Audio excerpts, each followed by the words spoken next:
I went and heard you at another meet and greet and found you to be articulate and spot on. I'm really hoping somebody will beat Kaufman, and so that's why I'm here. All right. Please come on Thank in. you. Yeah, everybody, please grab some food and wine. And people think I'm smarter after a couple of glasses of wine. So please drink as much as you want. And there are some seats here. My voice doesn't carry that far, so bring it in. Bring it in. Come on. Let's see. I don't think you're gonna get. You got back row church sitters. Okay. Nobody's coming. All right. You good? That's okay too. We're a big tent campaign, all sorts of folks. All right. Great. Oh, do I sit by my sister or my husband? Sister. Everybody good? Husband. Go, Lucy. I'm not taking sides. There we go.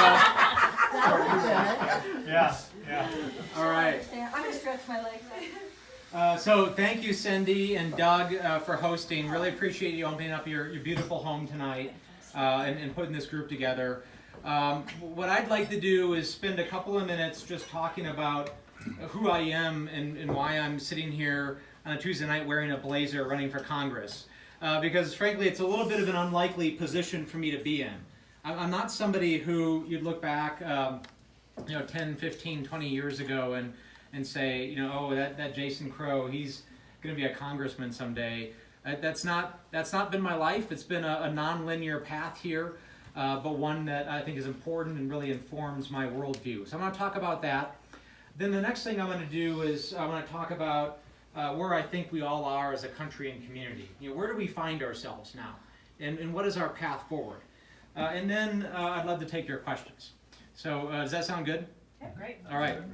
So, I'm not a likely person to be here. I come from a working class family. My grandfather was a bricklayer, grew up laying brick, and his brothers, and my father grew up working in construction, and my father put his way through college working in construction as well.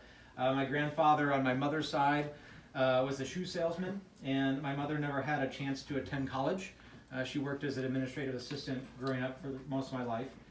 So we were a family that worked very hard, though. I saw my parents work, well more than 40 hours a week, and they followed all the rules, and they did everything that they were told that you had to do to achieve the American dream, and yet we still struggled as a family. I saw them really, struggle from time to time to make ends meet, to afford a home for us. We weren't able to afford a home growing up, so we moved around a lot. And that left a big impression on me. That was the first time in my life where I really realized that you can do everything that you're told to do and still not get ahead in this country, and still not be able to provide the type of life and do the things that you wanted to do for your family and get ahead. And that left a huge impression on me. But we still had a lot going for us. My parents still provided a lot, and we were very fortunate. But they weren't able to help pay for college. So I ended up working very young myself. I worked in fast food, Arby's and McDonald's and paper routes, and still can't stand Arby's curly fries, Cindy, to this day. And after you work there, it's just too much. And actually went into construction myself to help pay for college, and enlisted in the National Guard. And I was making it work my first couple of years of college. I'd work on the construction site in the mornings and afternoons. Would take the boots off. And go to classes afternoons and evenings, and then would do the National Guard drill on the weekends, and we were ranking at work. But something interesting happened on those National Guard drills. I loved putting on that uniform. I discovered that, and it was the first time in my life that I was really asked to be a part of something bigger than myself, to give back to my country and my community, and I really loved that feeling. And I love sitting there and looking to the right of me and looking to the left of me and just feeling a comradeship with those men and women. So I decided to join ROTC, and my timing always being impeccable, I joined ROTC and 9/11 happened shortly after that. And I started to see folks go off to fight the wars that I knew and that I had served with, and I knew right there that I couldn't ask those people to do my fighting for me. So I walked back in to the commander's office and asked for a transition from a National Guard ROTC contract to an active duty contract. And I also was the distinguished military graduate of my ROTC class, so I was able to choose my assignment. So I asked for infantry, I asked for ranger training, and I asked for airborne training. And that was my first lesson. Be careful what you ask the Army for, because you're going to get it. So less than 9 months after graduating college, I found myself leading a platoon of paratroopers in the invasion of Iraq.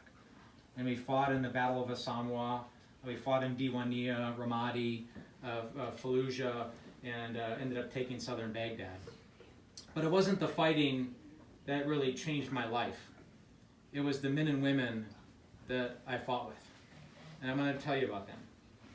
These were young folks from ranches of South Texas, from the Bronx, from the coast of California, from the Rust Belt towns of the upper Midwest, black, white, Asian, Hispanic, rich, poor.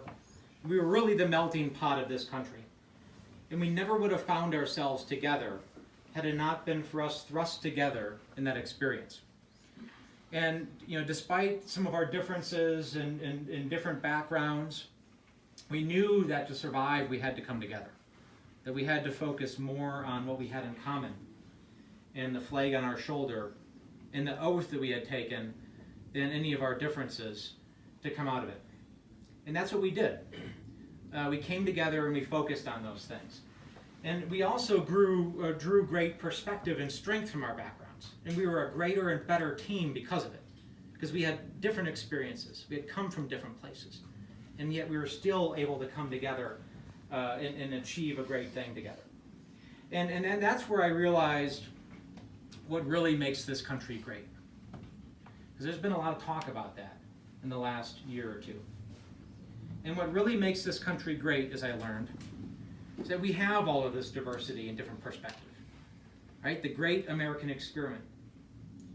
And yet we're always able to come together and focus more on our shared values and who we are as a country and our community than any of those differences.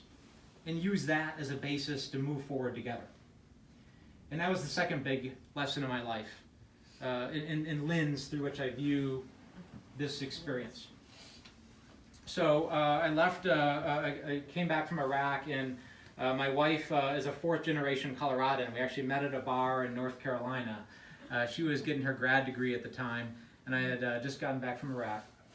And she told me, actually on our second date, she said, "You seem like a nice guy, but just to let you know, I'm a fourth-generation Coloradan.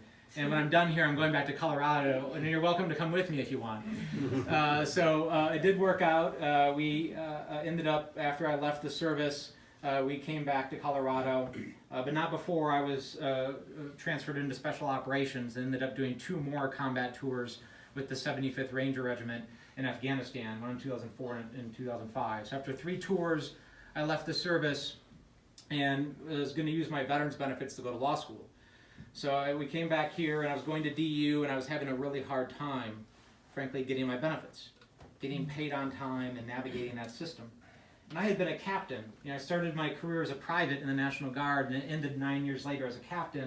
And I was thinking, if I'm having a hard time navigating this system, what about all the men and women that I fought with? So it turned me into a veterans advocate. And I ended up getting behind elected officials that I knew had the will to solve the veterans issue. And I ended up being appointed to the State Board of Veterans Affairs, where I served 5 years, and I made veterans homelessness and substance abuse issues a priority for the state. I ended up chairing one of the veterans committees that helped bring the new VA hospital to Aurora, and I worked with folks like Ed Perlmutter and Mark Udall to help get the funding for that years ago. And one of the things that maybe I'm most proud of was being asked by Barack Obama to speak at the Democratic National Convention in 2012, and to say that the repeal of Don't Ask, Don't Tell was the right thing to do. And